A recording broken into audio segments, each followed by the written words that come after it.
In today's crafting chat, I'm going to be playing with UV resin. Stay tuned.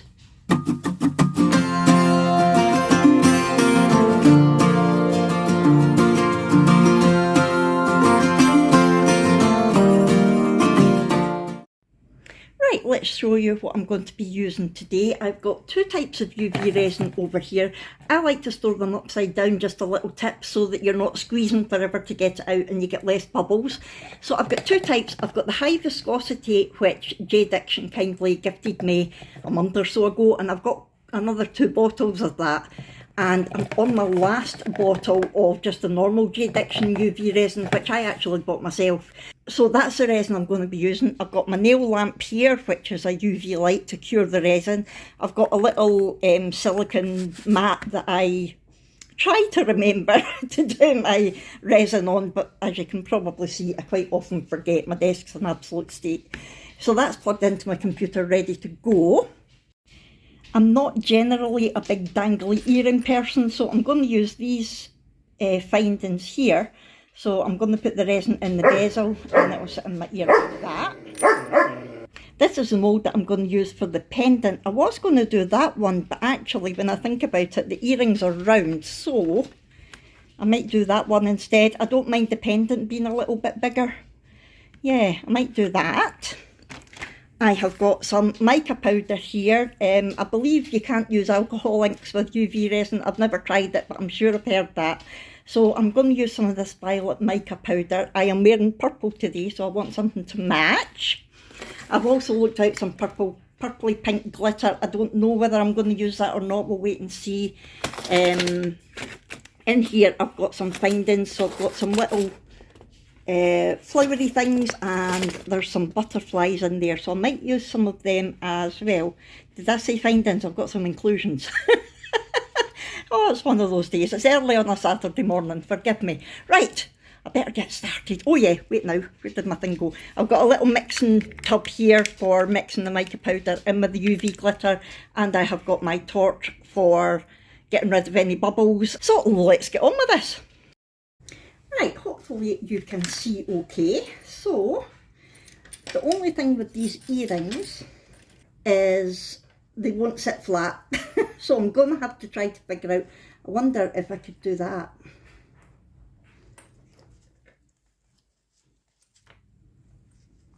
Ah, that might work. They might not be 100% flat, but they'll be better. So let's try that. You want to have it as even as possible so that the resin doesn't all gather on one side. That should be okay. We'll have a wee look and see. I'm going to use a normal resin at first. This is going to be my coloured stuff. So I want to pop quite a bit of the UV resin in because it's a relatively big mould for the pendant, and I don't want to run out. If I've got too much, I can always put it in one of the other moulds. It won't go to waste. So let's try that. I'm not very good at guessing how much resin to use. You don't want to put a lot of mica powder in UV resin because it needs the UV light to be able to get right through it to cure properly. And normally in like bezels like this, I would probably use epoxy resin because UV resin probably won't cure at the very bottom, but we'll give it a go. And if they fall apart, it's not a big deal. It's only for today. And it's only for me. Let's try that out and see how we get on. You should wear gloves whenever you're using resin. Safety first. However, my gloves are too big. I always use them when I'm using epoxy resin, but I'm a bit lazy with safety when I'm using UV resin. I'm going to give this a stir up. Now this is a violet mica powder, and these mica powders came from J Diction as well. Look at it. Oh, don't know if you're seeing the colour of that, but it's absolutely gorgeous. That will definitely do, I think, for the earrings. Now there are a couple of bubbles in there because I was mixing it quite fast, but I'm going to pop them anyway. I'm just going to use my lolly stick to pop some. Now I'm not wanting to fill these up because I'm going to put the butterfly on, cure it, and then dome it with just clear resin. So I don't want to put too much on here. And you can see that it's not 100% flat by the way that the resin's going. Resin is generally self-levelling.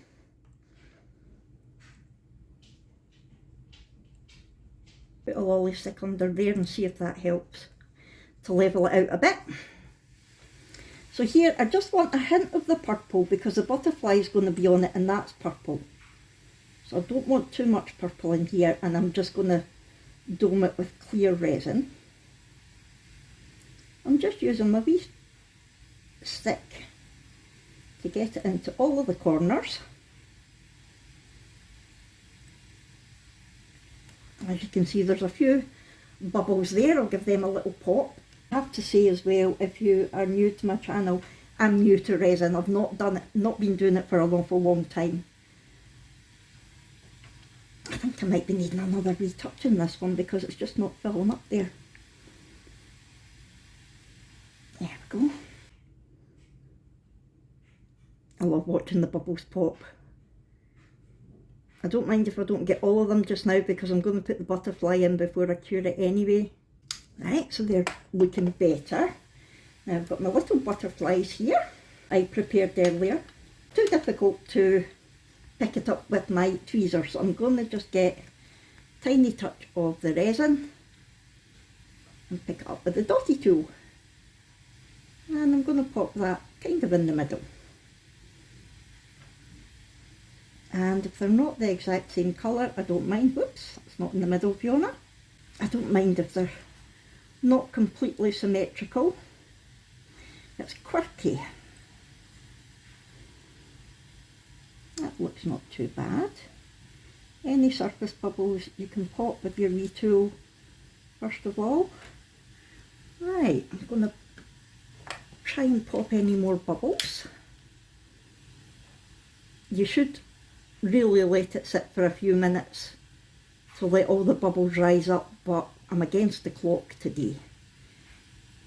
And like I said, it's only for me and it's for today, so it's not the end of the world if they're not perfect. If I was doing it for a customer, it would be different. But I wouldn't be doing it when I only had an hour. Right, I am going to now put my UV lamp on this, make sure the cable doesn't get in the way because that's happened a few times. Right, I'm going to put it on for the 99 seconds just now and start getting organised with this. Now, with moulds like this, what I like to do is just use a bit of tape to make sure that there's no hairs or bits of like old resin left or anything like that. I'm still not decided whether to go for that one or that one. I might go a wee bit understated and go for that one actually. So I've got some masking tape here. I'm going to take this and kind of pop it outside in a bit.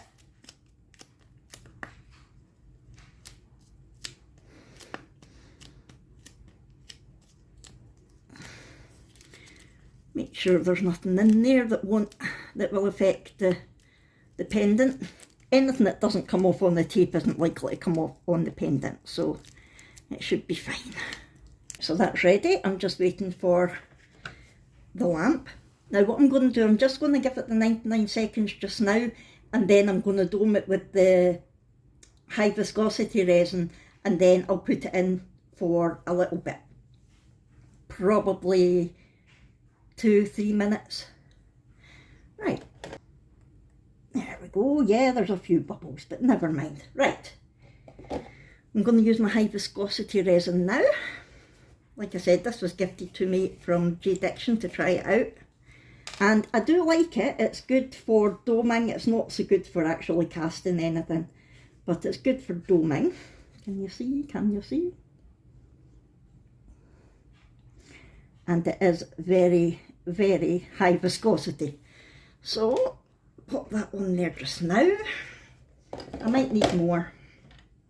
I'm just going to take a wee pokey tool and try to get it right to the edges. I'm not fussed if they're not properly domed, as in over the top of the bezel. Oopsie. Give that a wee clean up in a second. There we go. I'm hoping this turns out okay. I've never made these before. I've never used these earring bindings. So we will see what happens. So that will do. I'm going to pop the lamp back on. I'll do 99 seconds twice. Now, normally I would move the lamp away so that I can do this, because I can't risk having any UV resin that you've got sitting like this. You can't have in the way of the UV light, or else it'll cure, which isn't good. So I'll just wait until this is cured, and then I'll just give it the 199 seconds just now, and then I'll leave them on there when I'm curing pendant. I might actually use one of these butterflies. That's nice. Can you see? I think I might use that butterfly because that's lovely. And a few flowers. Right, so I'll leave them just now to go on to this now. Can you see me? Yes. So what I'm going to do is I'm going to put clear resin down here with a butterfly and a couple of flowers. I want to sort of do it in layers, if you like. So I'm going to use a high viscosity, I think, so it stays where I want it to be, because I want clear so that we can see the flower and the butterfly. I want it to go there. I'm going to put a couple of flowers in that match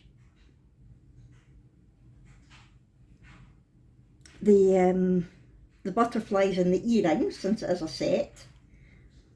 So I'll pop them in like that. You can see just how thick that UV resin is. And then I'm going to cure that. And then I'm going to put the butterfly in so that it's got more of a 3D effect. Don't know if it will work, but we'll give it a go. Make sure I'm not putting the lamp on my earrings, which I am. There we go. I didn't pop the bubbles. I'm terrible for remembering that. Right, so that's had 99 seconds. Now I'm going to put just a touch of the purple in. I need to remember, oh, that's too much. I was going to say, I need to remember that's not the thick stuff. And then I just went ahead and poured it anyway. I'll get it right round this wee knobbly bit. Does anybody know what to call these? I was watching Pouring Your Heart Out, a YouTube channel here on YouTube, which I absolutely love. And yesterday, when I was watching her video, she said, and you need to watch the little knob. That doesn't sound right. What do we call it? And I'm like, I don't know. So I'm going to call it the knobbly bit rather than the knob. So I am going to,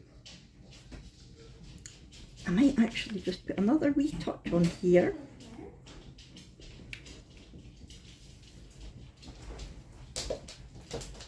Like that. Right, what I'm going to do is I'm going to cure this. I'll give that 99 seconds.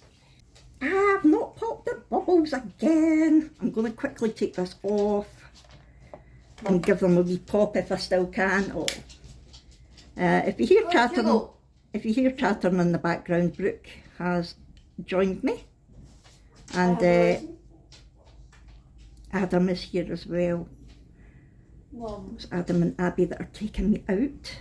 It was a bit late to pop the bubbles, but we'll try it again. Keep the UV resin out of the way. Right, that's finished. I was too late to pop the bubbles, but never mind. Right, so what I'm going to do now, I want another bit of clear so that I can pop my butterfly on, but I don't want too much. So I'm going to use the thick one again.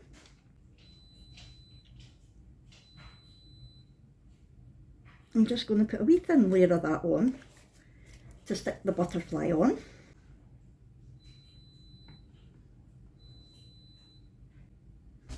How is that going to stick out? I didn't realise just how 3D that is. That might not work. No, I think that's going to stick out too much. So I'm going to, I don't know if I've got any of the other butterflies left. Let me just take this out just now. Clean that up later. Have I got any other butter? Oh, I have. So I can put that one there. And I'll pop that one up there.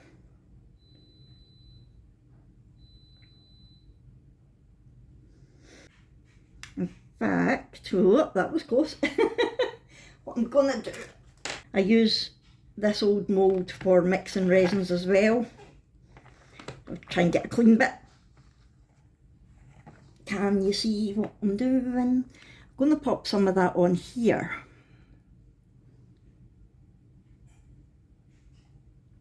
Just now. I'm going to pop some of the glitter in here. Use my wee spoon. I don't want too much glitter. Let's have a look and see what that does. Give it a wee stirry up.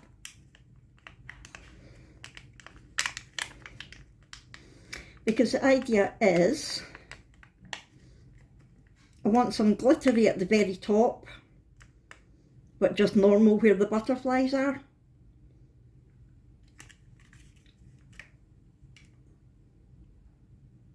So I'm hoping that the glitter makes it thick enough. Don't really want the glitter to go over the butterflies. And then I'm going to take some from here, which is the same colour but without the glitter, and put that down where the butterflies are, and hopefully we will still see the butterflies. Maybe not. Maybe not.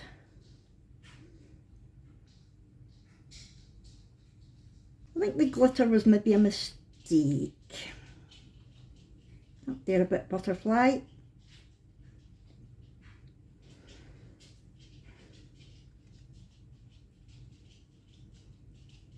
I still want to be able to see the flowers and the butterflies. Right, let's try.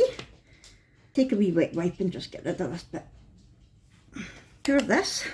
Well, that's curing. Let's have a look at these. They're actually not bad. What do we think? Not bad at all. I don't know if you're seeing that or not. That's the other one. They're not bad. I'm going to put them in. Sorry if you're at a different angle. I had to move you so I could get my bales and chains out. I'm not going to add any more colour. I'm going to put some high viscosity resin on. Fill up the mould a bit. And the dogs are driving me nuts.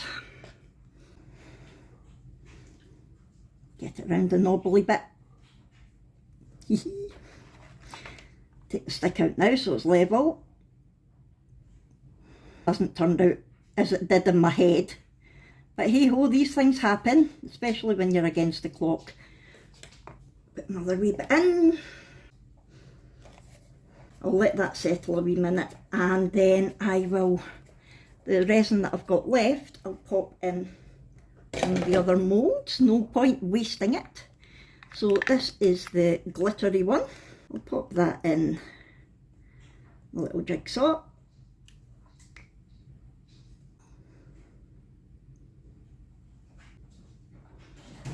That's a perfect amount.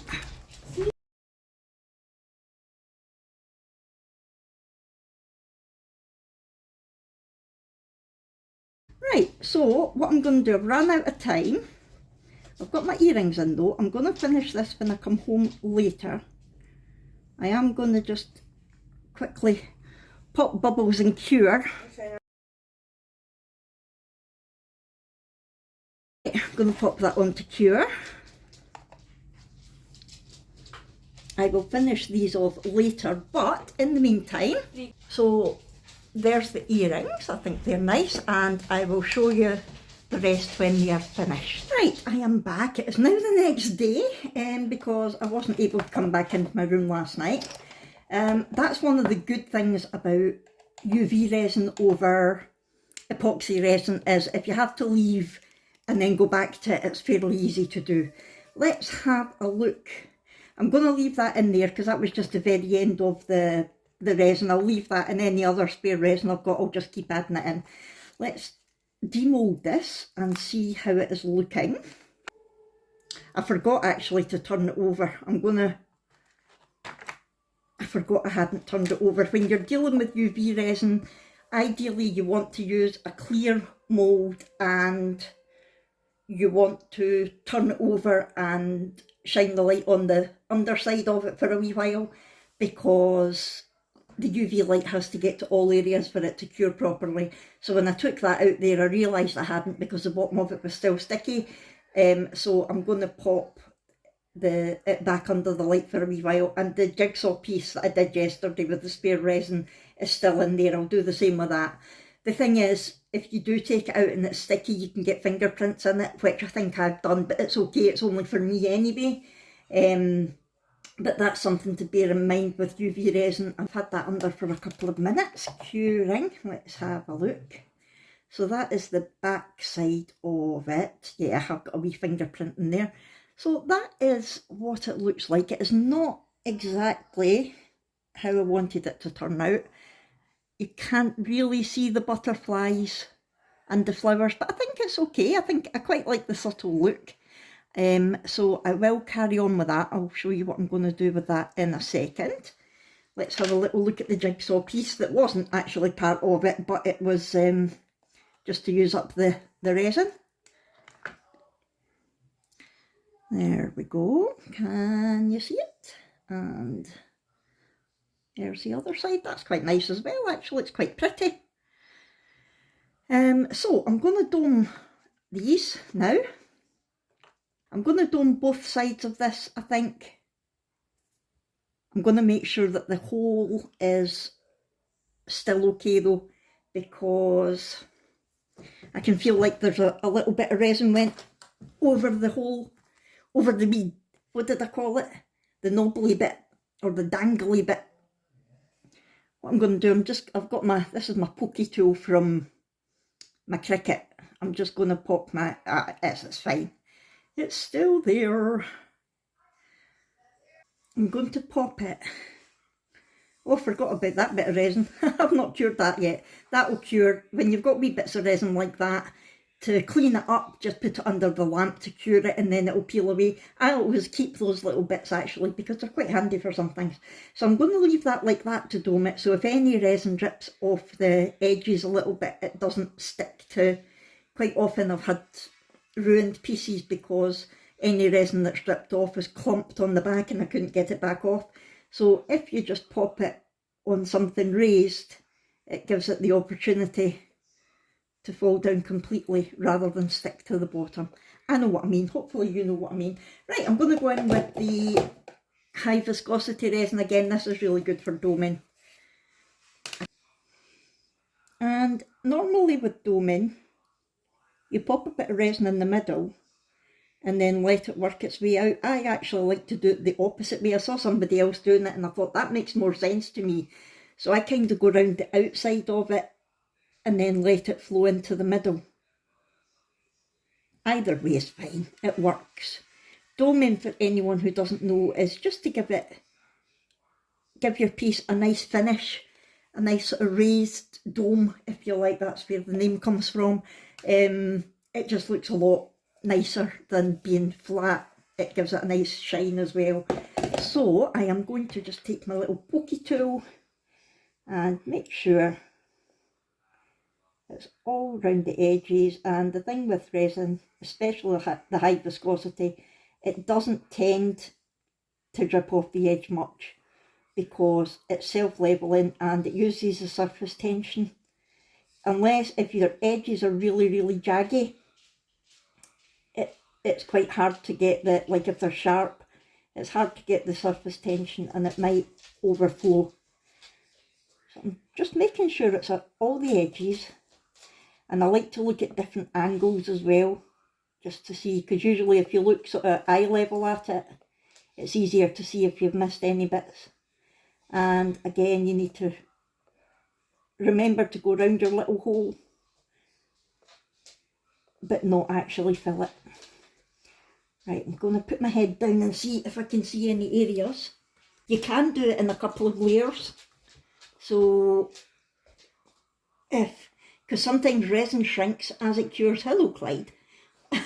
Dog's kissing me because I've got my head down here. Resin can shrink as it cures. And so sometimes you need to do the doming a couple of times, but not always. So if you do miss any bits, you can always go back in and do it again. That's looking not bad, so I'm going to pop this on to cure for a couple of minutes and I'll come back to you. Right, that's had a couple of minutes. Let's see how they're looking now. I forgot to flame them again. I'm so bad for that. So there might be a few bubbles. So can you see how that's looking? It's got a nice shiny dome on it now. It's not perfect, but it looks much better. And I'm going to dome the other side now. Make sure that that's, yep, that's fine. You don't need to dome both sides because, especially if you're using it as a pendant, but because I've got a few fingerprints on there, I think I might. And there's how the little jigsaw piece has turned out. I think that's lovely. I don't know if I'm going to turn that into a pendant or what I'm going to do with it, but it's nice. I'm not going to dome the other side of that because it's looking not too bad. There's a little air bubble there, a little hole. But it's generally not looking too bad, so I'll leave that. I don't want to use resin where I don't need to, but I definitely want to get a little bit on here. So the high viscosity again.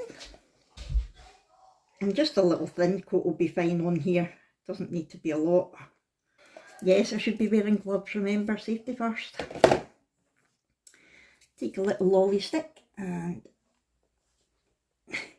because it is so thick, it is quite hard to get it to go out to the edges. But let's give it a go. I do like UV resin because it's a lot quicker. You've got your finished article a lot quicker than with epoxy because epoxy has to cure for at least sort of 12, 24 hours before you can move on to the next stage. And then the final cure can take a long time actually, depending on what it is that you're making. Like if you're making coasters, you want to let that cure for a good, probably week before you start putting anything hot on it. Whereas UV resin, you can cure it and then use it within the same day. And cure that for a couple of minutes. While that's curing, I'm just going to talk about different bails for hanging it. You can just use a jump ring, but sometimes I feel with, especially moulds like that are quite deep, it can be hard to get a jump ring on it. So I've got some bails I've not actually used yet. These are pinch bails. So you basically put that over the hole and then pinch it together, and then you put your chain through that bit. These are glue-on bails, so if you've not got a hole, you can stick that to the back of your pendant, charm, whatever, and then that's that's where you put the chain through. These are also pinch bails, they're just a little bit fancier. Yeah, these are nice fancy pinch bails. Look, they look like sort of leaves even. And again, you just pop it through the hole and squeeze and then put your chain through. So I think I'm going to keep these for customer jewellery. Another minute. Right, that's had a couple of minutes, so let's have a look.